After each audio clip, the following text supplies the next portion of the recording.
오늘 본문은 누가복음 10장 1절부터 16절까지 말씀이고 제목을 우리는 수학의 일꾼으로 부르심 받았다 이렇게 정했습니다.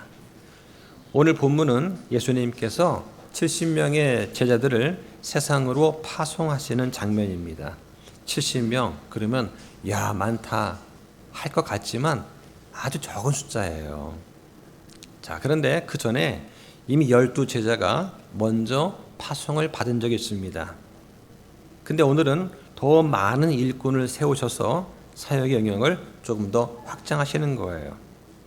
주님은 그들을 단순히 보내신 것뿐만 아니라 보내시는 목적과 일꾼의 태도는 어떠해야 되고 또 그들이 가져야 될 책임도 분명하게 말씀을 하십니다. 오늘 말씀은 오늘 우리 교회와 성도들에게도 그대로 적용이 되는 귀한 말씀입니다. 왜냐하면 우리도 역시 주님께서 마지막 때에 수확의 밭으로 보내신 일꾼들이기 때문이죠. 자, 먼저 본문을 보겠습니다. 자, 10장 1절에 보니까 이 일들 뒤에 주께서 다른 70명도 세우사 친히 가시려는 각 도시와 장소로 그들을 둘씩 자기 얼굴 앞에 보내시며 라고 되어 있습니다. 여기 70명을 보내시는 사건이 나오죠. 앞에서 누가복음 9장 1절로 6절에 보면 예수님께서 제자 가운데 12를 택하시고 그들을 보내서 복음을 전하게 하십니다. 그런데 오늘은 그들을 가리켜서 사도들이라고 부르지 않으시는 거죠. 자, 같은 말씀이 마태복음 10장에도 나오는데 거기서도 마찬가지입니다. 그들을 가리켜서 사도들, 즉 12제자는 사도들로 불렀는데 오늘 70명은 이 보내심 받은 자, 사도라고 하는 명칭을 부여하지 않으셨어요. 자, 그것도 한번 우리가 볼 수 있겠죠. 자, 근데 여기 성경에 보면 숫자 12과 마찬가지로 70이라고 하는 숫자도 의미가 있는 것을 알 수가 있습니다. 70이라는 숫자는 이스라엘과 연결이 되어 있습니다.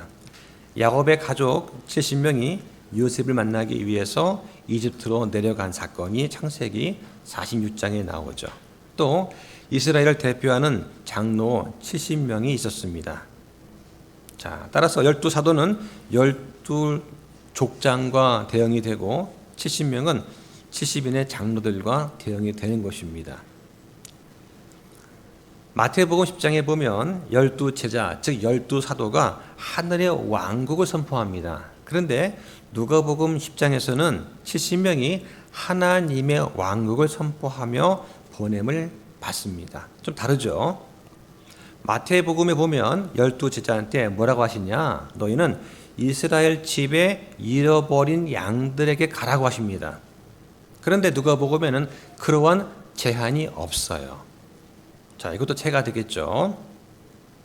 자, 오늘 본문의 1절부터 11절까지 보면 같은 말씀이 마태복음 10장에 나오는데 12제자한테 주신 첫 사명과 비슷합니다. 그런데 중요한 차이가 있다. 가장 큰 차이가 뭐냐? 메시지예요. 누가복음에서 70명은 하나님의 왕국을 선포하려고 보냄을 받습니다. 반면 12제자는 하늘의 왕국을 선포합니다. 70명의 제자가 전하는 것은 내적인 왕국, 영적인 왕국, 즉 하나님의 왕국을 선포하죠. 자, 그런데 마태복음에서는 문자적이고 물리적인 유대인의 왕국, 그렇죠? 다윗의 아들이 예루살렘 왕자에 앉아서서 눈에 보이는 문자적, 물리적인 그런 왕국을 선포하는 것입니다. 이 차이가 있을 수 있어요. 자, 그래서 마태복음 10장에서는 12제자한테 주어졌던 너희는 유대에 있는 도시로만 가라 하는 그 제한이 여기 70명에는 없는 것을 또 알 수가 있습니다.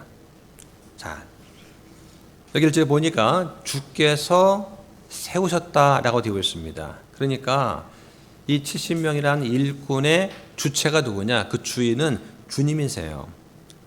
내가 스스로 자원해서 가는 것이 아니라 예수님께서 임명하셨기 때문에 그 일을 하는 것입니다. 자, 또 보니까 둘씩 짝지어서 보냅니다. 이것은 협력 사역의 원리를 보여주고 있습니다. 혼자가 아니라 서로 보완하면서 함께 사역하라고 하는 거예요. 자, 그러니까 우리가 교회에서 뭐 집사일도 한 명이 하는 것이 아니지 않습니까? 최소한 2명 이상이 서로 협력해서 그 일을 하는 것이죠. 섬김이도 마찬가지입니다. 전도서 4장에 보면은 2 사람이 한 사람보다 낫다라고 되어 있습니다. 왜냐하면 그들 중에 한 사람이 넘어지면 다른 한 사람이 자기 동료를 일으켜 세우기 때문이다 라고 하는 것이죠. 그런데 혼자서 하게 되면은 도와서 일으킬 다른 자가 없다라고 말을 합니다. 자, 그런데 제가 쭉 경험에 비추어 보면 한 교회에서 2명의 목회자가 협력해서 협동 목회를 하는 경우를 저는 몇 번 보았습니다. 그런데 제대로 그 교회가 운영이 되느냐? 그렇지 않더라고 하는 것이죠. 자, 왜 그게 안 될까? 시작할 때는 긍정적으로 시작을 잘했습니다. 한 형제는 행정을 잘하니까 당신은 행정 목사로서 일을 하고, 또 한 사람 당신은 말을 좀 잘하니까 설교 목사를 해라. 이게 만난 거죠. 근데 하다 보면은 둘 다 목사니까 이제 설교를 할 때가 있어요. 한 명은 주일 설교를 맡고 또 한 명은 뭐 수요 예배를 맡았어, 예를 들면. 그러면 성도들 간에 어떤 문제가 생기냐? 아, 나는 바울에 속한다. 아, 나는 아볼로에 속해. 이렇게 이단 파장이 생기는 것을 보게 됩니다. 대부분 생겨요. 없는 교회는 못 봤습니다, 아직까지. 나중에 가면은 아, 우리 목사님이 더 훌륭하지.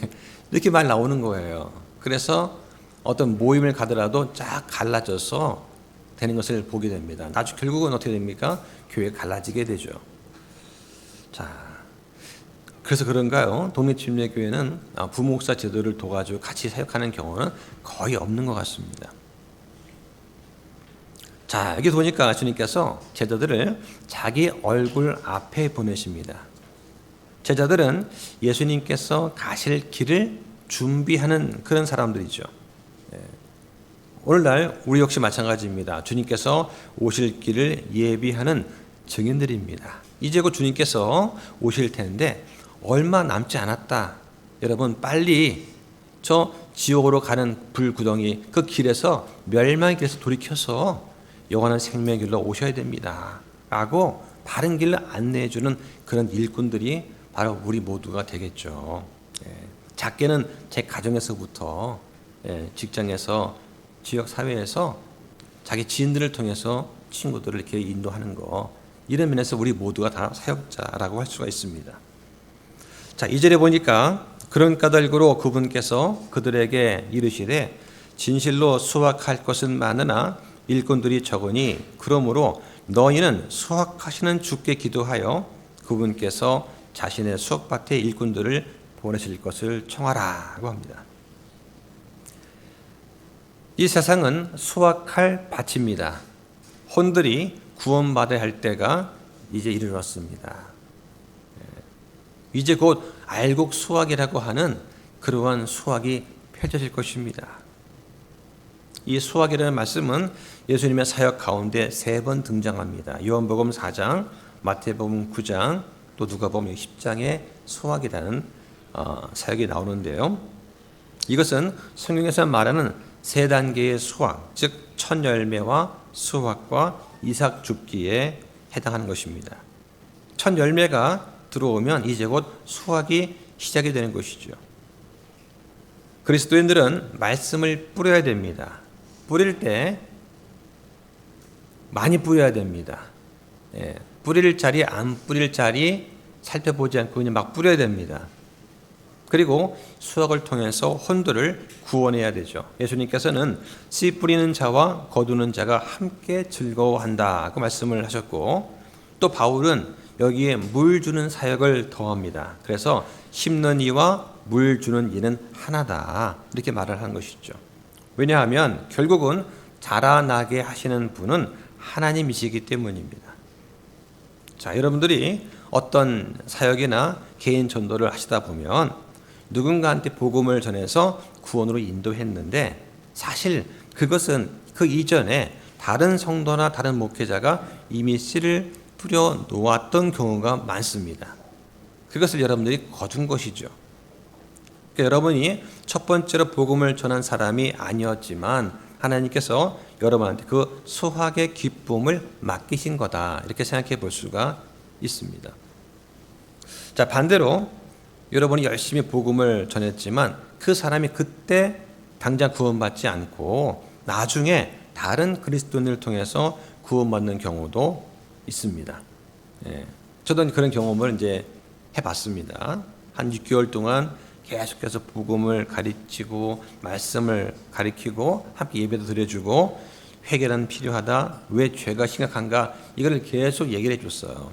근데 그때는 주님을 영접하지 않은 겁니다. 그러다가 이제 뭐 헤어지게 돼서 그분이 다른 교회 가서 어떤 목사님 설교를 듣고서 그 자리에서 나 구원받았습니다 하고 막 기뻐하는 거예요. 그 나중에 와서 나 구원받았다고 하는 거예요. 그러니까 저는 6개월 동안 열심히 씨를 뿌렸지만 수확의 기쁨은 다른 사람이 갖는 경우죠. 그럴 수가 충분히 있는 것입니다. 어떤 때는 씨를 심고 어떤 때는 밭을 갈고 어떤 때는 물을 주고 또 어떤 때는 거두는 것입니다. 근데 잊으면 안 될 것이 뭐냐, 혼을 구원하시는 분은 우리가 아니라 하나님이시다 하는 사실입니다. 우리는 다만 하나님께서 맡기신 그 밭에서 신실하게 수고를 할 뿐입니다. 우리는 그것만으로도 충분히 감사할 수가 있습니다. 자, 그런데 오늘날 많은 대형 교회들이 세워지는 모습을 보면 어떻게 세워지느냐, 저도 한때 대형 교회 다녀봤기 때문에 그걸 알아요. 대형 교회에서는 어떤 혼의 구원이라든가 성령의 바른 가르침이라든가 복음 전파 위에 세워지기도 하지만 그것보다는 오히려 세상과의 타협을 통해서 거기에 모여있는 중산층을 위한 긍정적인 메시지를 전함으로써, 아니면 뭐 드럼이나 이런 록 음악을 통해서 성도들을 감동을 주고, 아니면 생활과 성공에 도움이 되는 자기 개발식 설교를 통해서, 그리고 기독교 심리학 위에서 이런 교회가 세워지는 것을 보게 되는 것이죠. 그런 교회에서는 죄와 심판 이야기는 하지를 않습니다. 그래야만 사람들이 모이기 때문이죠.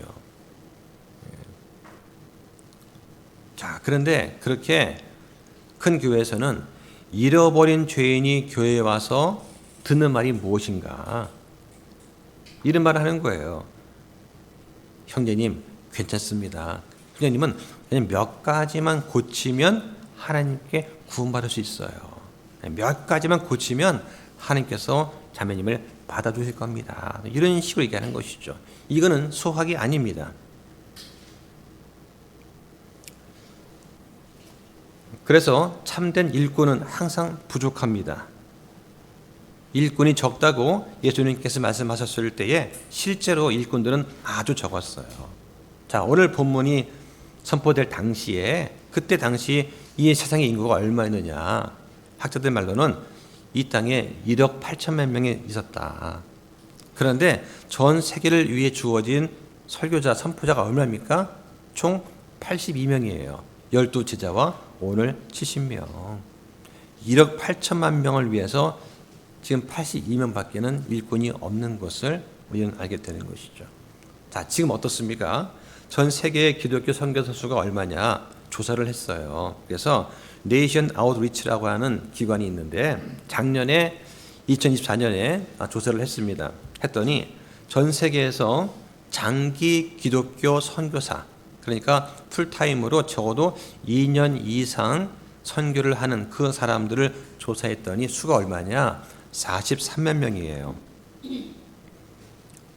세계 인구가 80억 명 중에서 43만 명이다. 자, 그런데 2001년에 얼마였느냐? 2001년도에는 113만 5천 명이었어요. 그러니까 숫자가 3분의 1로 줄었습니다. 자, 그런데 또 뭘 생각해야 되느냐? 이 선교사들 가운데 누가 있느냐? 자유주의자들, 세례를 통해서 구원받을 수 있다고 가르치는 사람들, 은사주의자, 오순절파, 또 행위 구원을 가르치는 여러 개신교 집단이 다 포함된 숫자입니다. 그러니까 성경에서 말하는 성경적인 복음과 성경적인 구원을 전하는 선교사들만 집계를 하면 그 수치는 훨씬 더 줄을 것입니다. 정말 적은 숫자가 있는 것이죠. 그러면 해결책이 뭐냐? 해결책은 기도다라고 하는 것입니다. 교회가 해야 될 첫 번째 일은 일꾼을 보내달라는 간절한 기도를 하는 것입니다. 우리는 일꾼이 많지 않다는 것을 탄식하기보다 수확의 주인 되시는 하나님께 간구해야 됩니다. 자, 그런데 많은 분들이 이런 수확밭에 일꾼을 보내달라는 기도를 하느냐? 그렇지가 않다는 게 문제예요. 왜 안 할까요? 왜 안 할까? 그 이유는 혹시라도 그런 기도를 했는데 하나님께서 그래 네가 가라 하실까 봐 두렵기 때문이 아닌가. 과거 이제 청년 때 수련회에 가가지고 함께 기도를 했어요. 지금과 똑같은 주제로 얘기가 됐습니다. 정말 수확할 일꾼이 필요합니다. 우리 간절히 기도합시다 하는데 기도를 하는데 제 마음속에서도 주님 원하시면 저를 써주십시오라는 말이 여기까지 나왔다가 못 하겠는 거예요. 왜? 했다가 그래 네가 가라 하면은 아 이거 어떡합니까?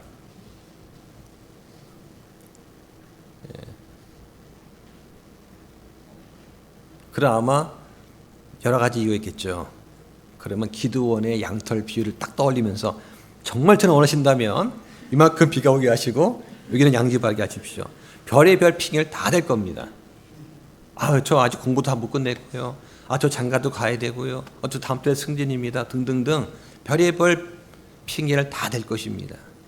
그러니까 일꾼이 없는 건 뻔히 아는데 그 기도를 우리가 못한다. 왜? 나보고 가라고 할까 봐. 예수님께서 아마 그것을 꿰뚫고 하신 말씀은 아닌가 싶습니다. 자, 3절 보겠습니다. 너희 길로 갈지어다. 보라, 내가 너희를 보내는 것이 어린 양들을 이리들 가운데로 보내는 것과 같도다. 돈주머니나 짐 보따리나 신을 가지고 가지 말고 길에서 아무에게도 문안하지 말라고 합니다. 자, 본문은 보니까 정말 환경이 위험해요. 주님께서 이 두 번째 70명의 전도자들한테 장밋빛 그림을 보여주시지 않습니다. 마태복음 10장에서는 12제자를 가리켜서 양이라고 불러요. 양, sheep. 그런데 여기서는 더 연약한 어린 양들, lamb이라고 부릅니다. 그런데 여기 누가 있습니까? 이리가 있어요. 이리는 양떼 안에 숨어 있습니다. 그들은 양의 옷을 입고 나타난 이리들이에요. 그러므로 이 양들을 위해서는 주님의 보호가 필요합니다. 주님의 보호가 없으면 결코 앞으로 나아갈 수가 없는 것이죠.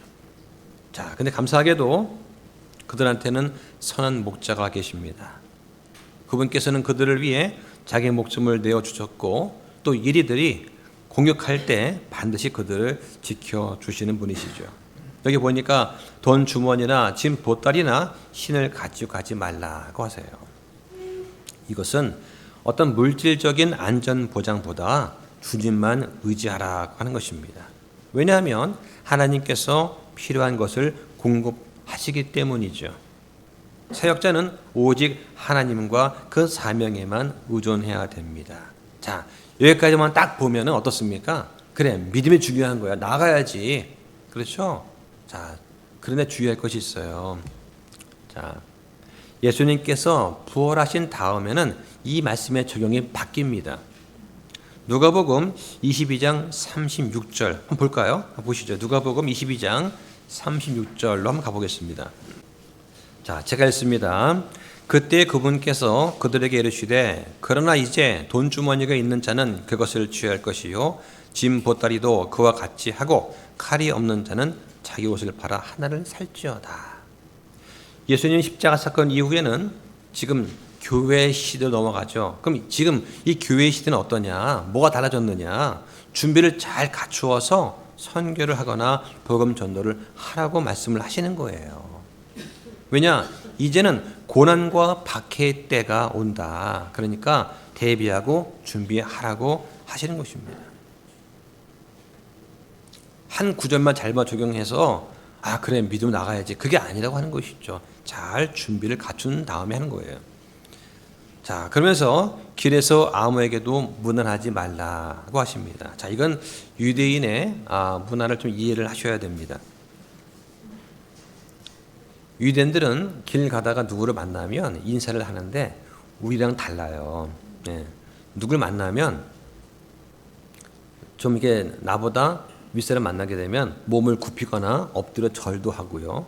그러면서 꼭 외치는 말이 샬롬 알레헴, 뜻은 당신한테 화평이 있기를 원합니다. 그럼 듣는 사람도 반드시 알레헴 샬롬, 당신에게도 화평이 있기를 합니다. 그리고 끝난 게 아니라 그 자리에서 가족의 건강 물어요. 뭐 큰아버지 어떠냐, 아버지 어떻고, 뭐 작은아버지 시작해가지고 쫙 물은 다음에 그 다음에 가축 묻습니다. 가축이 몇 마리냐, 뭐 아픈 가축은 없느냐 묻고 끝나면 농사 얘기를 또 해요. 비도 안 오는데 지금 농사는 어떻게 되거든요. 이걸 쭉 합니다. 이렇게 긴 대화를 오고 가는 것, 이렇게 해야 정상적인 인간관계다 라고 보는 것이죠. 이거 없이 지나간다? 그러면 아주 예의가 없는 것으로 여겨집니다. 그러니까 그냥 안녕하세요가 아니라 안부를 묻고 교제하는 것이 그 당시 인사법이었다. 자, 그러다 보니까 종종 길게 시간을 끌게 됩니다.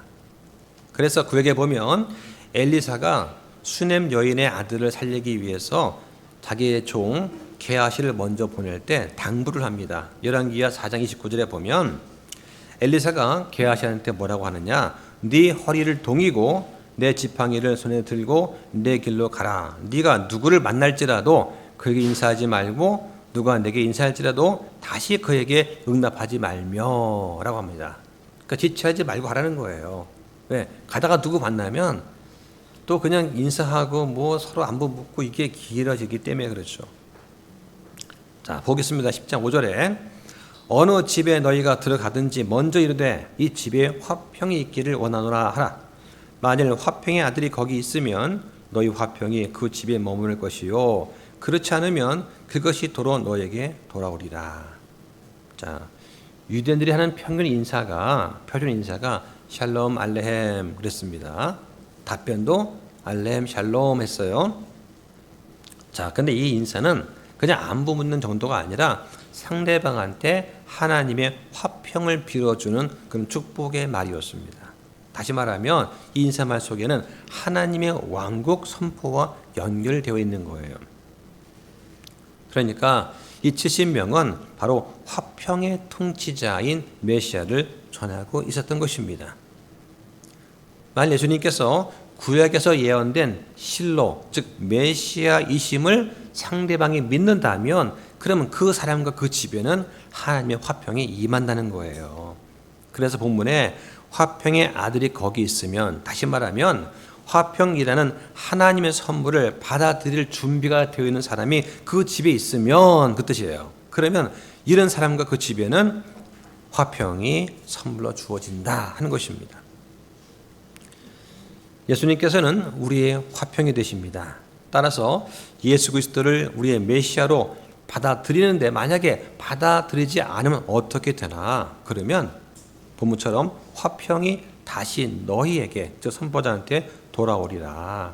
그러니까 집주인이 만약에 복음을 전했는데 거부하면 이것에 대한 심판이 그한테 주어지고 사역자는 떠나게 된다. 더 이상 책임을 지지 않게 된다라고 하는 것입니다. 자, 7절에 보니까 바로 그 집에 머물며 그들이 주는 것들을 먹고 마시라.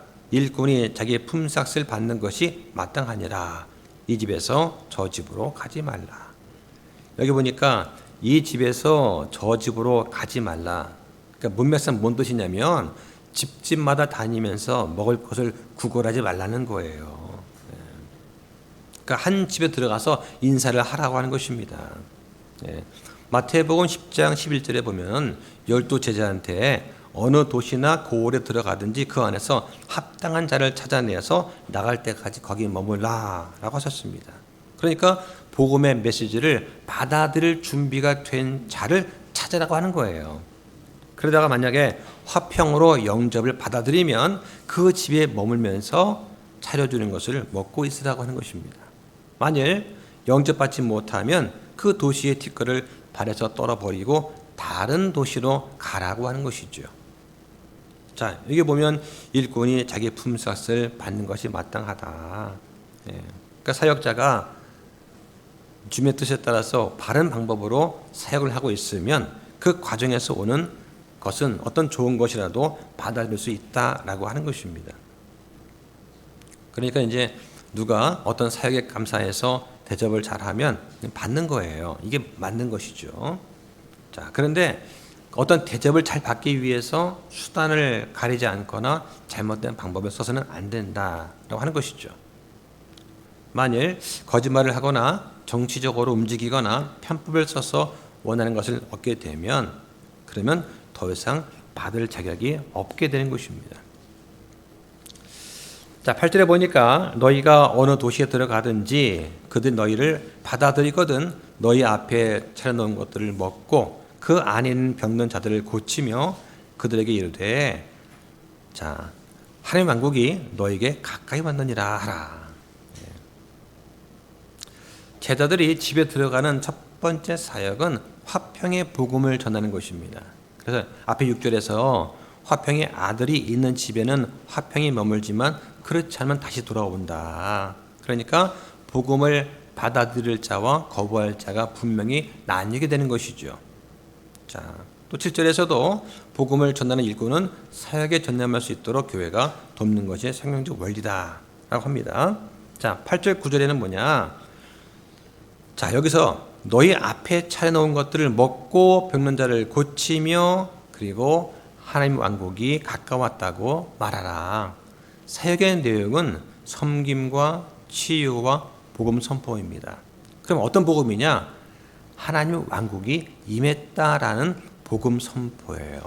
자, 지금은 어떻습니까? 지금 교회 시대는 다르죠. 지금 복음은 은혜의 복음입니다. 예수 그리스도께서 십자가에서 죽으신 것과 매장당하셨다가 부활하신 것을 믿음으로 우리가 죄들의 용서와 영생을 얻는다 하는 그 복음을 전하는 거예요. 당시 유대인들한테는 하나님 왕국의 선포였습니다. 지금은 은혜의 복음의 선포다. 이것도 구분을 하실 수 있어야 됩니다.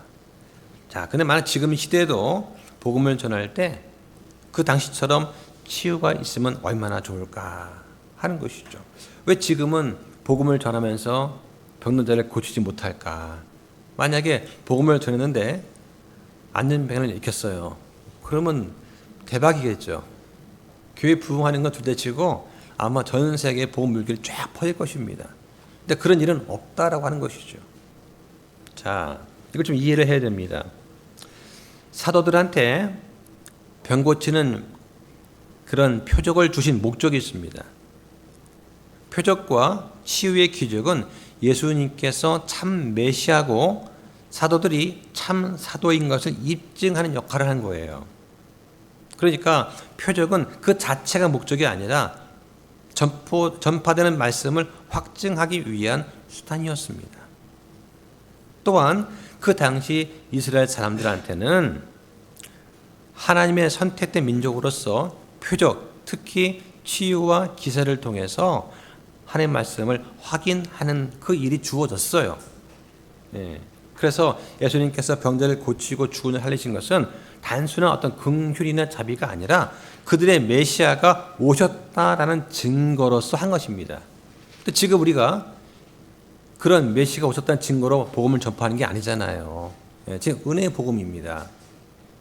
그래서 사도 시대가 끝나면서 표적도 사라지게 되는 것이죠. 복음이 처음 전해질 때는 하나님께서 표적과 기적으로 확증하셨지만 지금 성경이 다 기록이 된 다음에는 또 교회가 세워지는 뒤에는 그 필요성이 사라진 거예요. 그래서 사도 바울조차 마지막 사역할 때는 이런 치유를 행하지 못한 것을 보게 됩니다. 디모데후서 4장에 보면 바울의 동역자인 드로비모가 나와요. 이 드로비모가 병이 들었습니다. 그러니까 바울이 어떻게 합니까? 그 사람을 밀레도에 남겨두죠. 넌 남겨두고 혼자 치유해라 하고 사역을 또 떠나는 것입니다. 이 드로비모는 에베소 사람이에요. 이방인입니다. 근데 바울의 동역자가 됐어요. 근데 병 들어서 밀레도라는 그런 섬에 남겨졌는데 사도행전이 이제 끝이 나고 은사 시대가 끝이 나고 교회의 목양의 시대가 시작이 되었다는 것을 알려주는 그런 인물이다. 이 드로비모는. 그래서 우리가 읽을 때 드로비모는 안타깝네. 드로비모는 고침 못 받았네. 여기서 그칠 것이 아니라 이 드로비모란 인물이 드디어 이제 표적의 은사 시대가 다 지나가고 말씀을 하는 목양의 시대가 시작되었구나를 알려주는 그런 인물이다. 이렇게 이해를 하면 더 좋을 것 같습니다.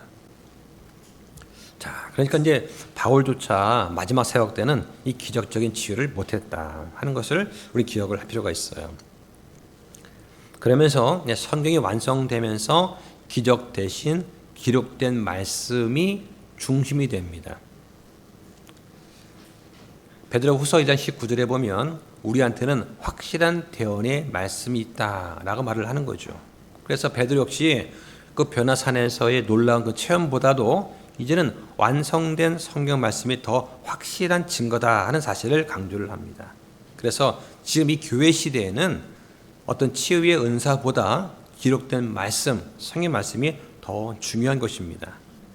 자, 그러면 이제 지금은 치유가 없느냐? 지금도 하나님께서는 어떤 기도를 통해서 병을 능히 고칠 수가 있으세요. 다만 이것은 어떤 표적의 은사가 아니라 하나님의 주권적인 간섭과 자비다 하는 것을 우리는 기억을 해야 됩니다.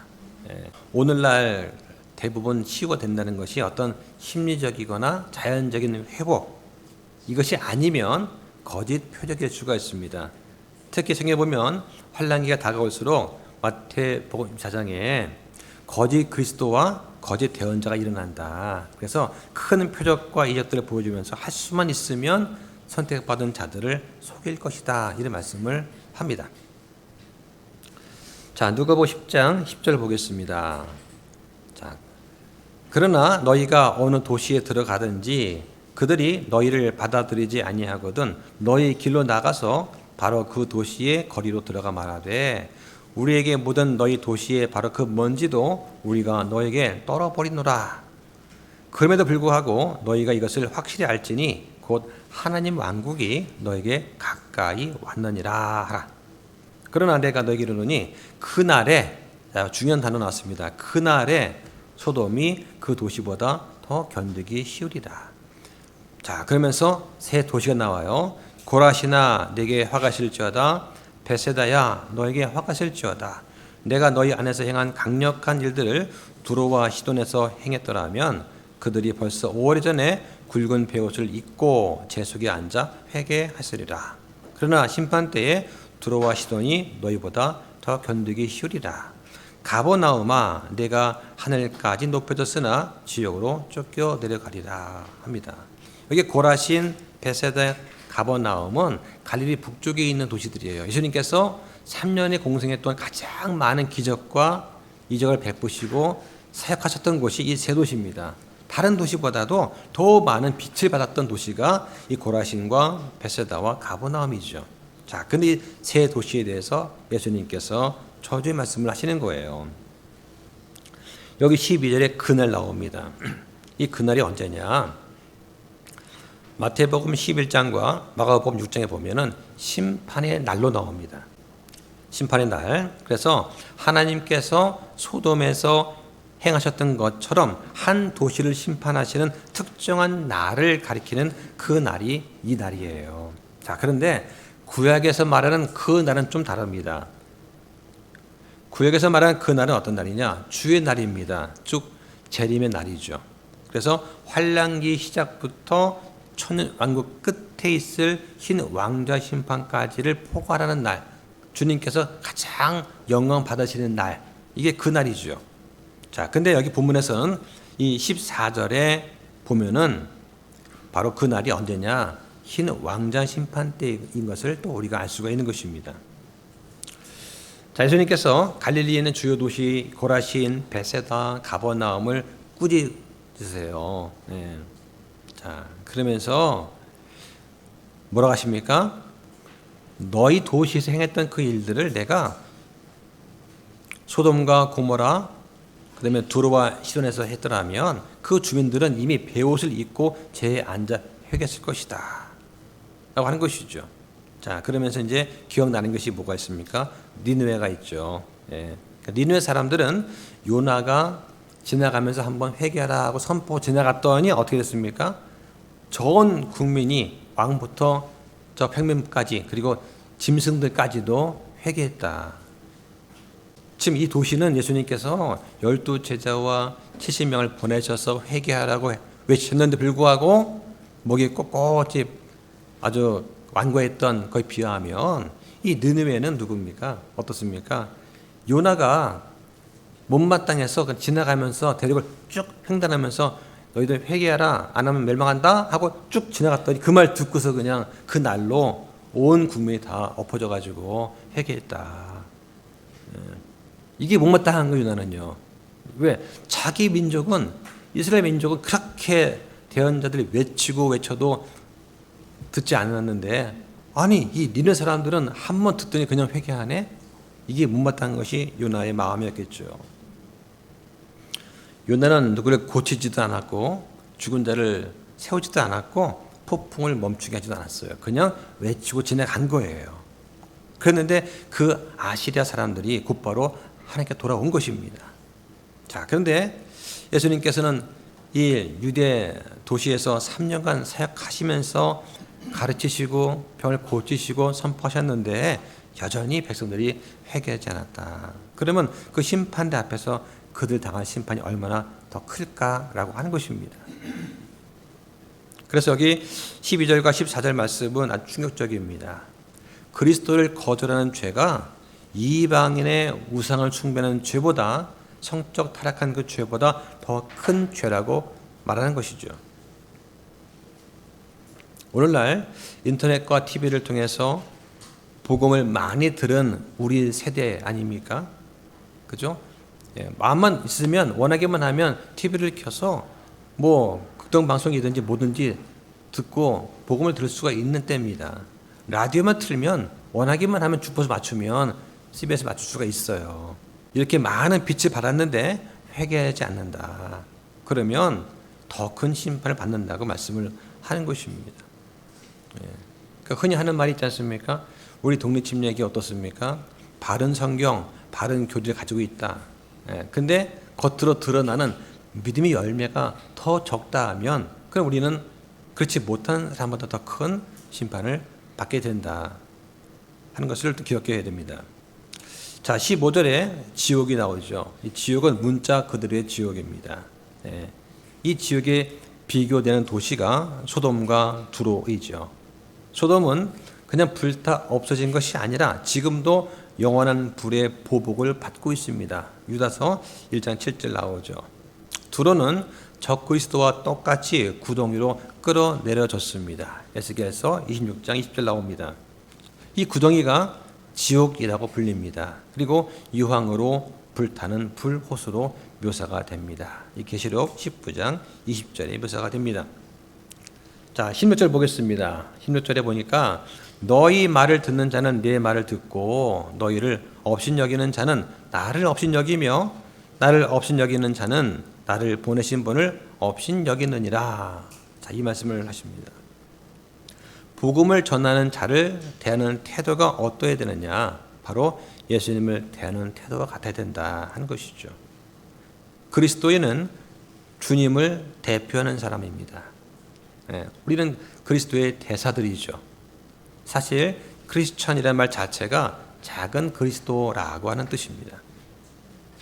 너희를 업신 여기는 자는 나를 업신 여기는 것이다 라고 예수님께서 말씀을 하십니다. 그러면서 세상이 너희를 미워하면 그것이 너희를 미워하기 전에 나를 미워했기 때문인 것을 너희가 알아라 말씀을 합니다. 모든 일꾼들은 이 사실로 인해서 담대해질 수가 있는 것이죠. 자, 마찬가지로 우리 교회 안에서 형제 자매를 대하는 태도 중요합니다. 그 태도는 예수님을 대하는 태도와 같아야 하기 때문이죠. 저 형제가 잘못할 수 있습니다. 그럼에도 우리는 용서를 해야 됩니다. 왜냐하면 그리스도께서 우리 안에 거하시기 때문입니다. 저 자매가 잘못을 했는데 가르쳐줘도 본인이 인정하지 않고 깨닫지 못하고 부인한다고 해도 우리는 참고 인내해야 됩니다. 그 문제는 심판 속에서 하나님께서 처리하실 것입니다. 우리가 심판의 주가 되어서 처리하면 안 되는 거예요. 우리는 최대한 겸손하게 서로를 대하고 존중하고 용서하는 마음을 가져야 됩니다. 세상은 우리를 거부할지라도 우리는 주님의 대사입니다. 우리는 그리스도를 대신하는 사람들이죠. 그래서 거듭난 그리스도인은 구원자와 하나가 되고 아버지께서 아들을 보내신 것과 같은 방식으로 세상에 파송이 되는 거예요. 가정에 파송이 되고 그 동네에 파송이 되고 그 지역사회에 파송이 되고 또 그 교회에도 파송이 되는 것입니다. 그러므로 어떤 불신자가 그리스도인의 복음을 듣고 거절할 때 그는 믿는 자 안에 계신 예수 그리스도를 거절하는 것입니다. 또한 아들을 보내신 아버지 하나님을 거절하는 것입니다. 그리고 구원의 메시지를 전한 그 하나님의 자녀까지도 거절하는 것이죠. 그러니까 거절당할 때 우리는 담대하고 전혀 위축될 필요가 없는 것입니다. 자, 말씀을 정리하겠습니다. 자, 오늘 본문은 우리한테 분명히 말씀합니다. 수확할 밭이 여전히 많습니다. 그런데 일꾼은 여전히 부족한 거예요. 그런데 수확의 주님 되시는 하나님께서는 오늘도 일꾼들을 보내십니다. 자, 일꾼들을 보내시는데 여러분의 가정에 보내시고 여러분의 동네에 보내시고 여러분의 친구 사이에 보내주시는 것이죠.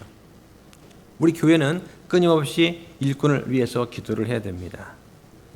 그래서 주일학교 교사라든가 전도사라든가 선교사나 목회자 모두가 다 수학에 주님이 세우신 그런 일꾼들입니다. 우리 또한 우리 자신을 주님께서 보내시는 일꾼이다라고 하는 것을 잘 인식하고 깨달아야 됩니다. 우리는 주님, 저를 보내주시옵소서라고 말할 수 있어야 돼요. 필요하시다면 저라도 쓰십시오. 부족하지만 제가 그 일을 담당하겠습니다. 이런 자세로 나가야 되는 것이죠. 주님, 저를 보내주소서 하는 그 자세가 우리 모두한테 있어야 되겠습니다. 우리 복음을 전할 때 두려워하지 말고 화평을 전해야 됩니다. 복음을 받아들이는 자는 축복을 받고 복음을 거부하면 하나님 심판 안에 있다는 사실을 우리는 기억을 해야 됩니다. 주님께서 우리를 통해서 혼들을 풍성히 수확하시기를 우리는 또 바라고 또 그렇게 되도록 우리가 애쓰고 힘써야 되겠습니다. 자, 기도 마치겠습니다.